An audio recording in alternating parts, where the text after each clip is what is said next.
All right, let's talk about one of the most basic fundamental rules of, well, everything. It's what connects a hot cup of coffee, the engine in your car, and even the stuff happening inside your own body right now. We are diving headfirst into the first law of thermodynamics. Energy cannot be created or destroyed, only transformed. You've heard that, right? I mean, we've all heard it. It's one of those science facts that kind of just floats around in pop culture. But what does it really mean? Because that one little sentence, it's the key to this whole thing. So yeah, that saying is basically the headline. But in the world of physics, it has a proper name. We're talking about the universal energy rule, or more officially, the first law of thermodynamics. And you know scientists, they've got a really specific way of putting it. And boom, there it is. Okay, I know, letters and symbols can look a little intimidating, but trust me, this is way simpler than it looks. Think of it like a recipe or a code. It's just the language scientists use to talk about energy. And today, we're going to translate it together, piece by piece. All right, let's do it. Let's decode this equation.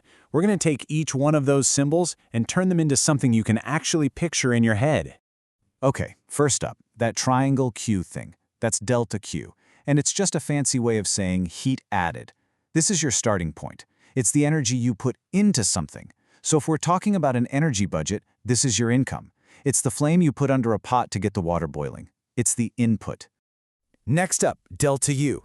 This stands for the change in internal energy. So you've added heat, right? Well, some of that energy gets soaked up by the system itself. It makes all the tiny molecules inside start bouncing around like crazy, just getting super energized. And what do we feel when molecules move faster? Yep, things get hotter. That's delta U. And that brings us to the last piece, W. Simple enough, W is for work done.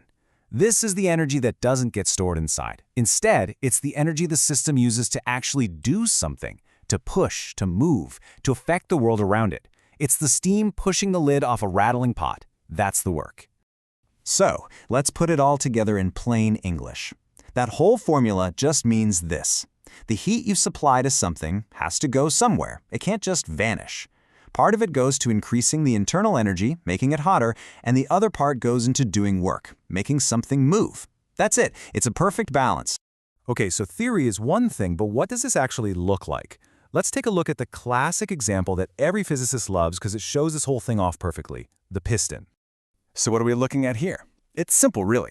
You've got a cylinder, like a can, and it's filled with gas. On top, there's a lid that can move up and down. That's the piston. This whole thing, the cylinder and the gas inside, that's what we call our system. And you're about to see our entire equation play out right here. Let's walk through it. Step 1, we add heat, right? That's our delta Q. As soon as we do that, the gas molecules inside just go nuts. They start flying around, bouncing off the walls. That's the internal energy, delta U, shooting up.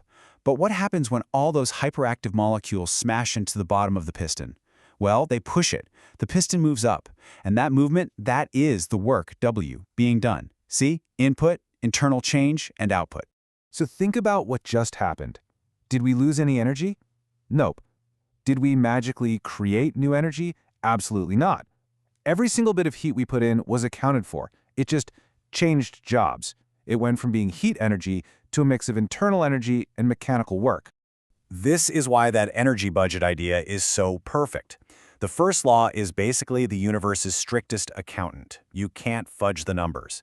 Every last bit of energy you add has to be spent on one of two things: making the insides hotter or doing work, period. The books always have to balance.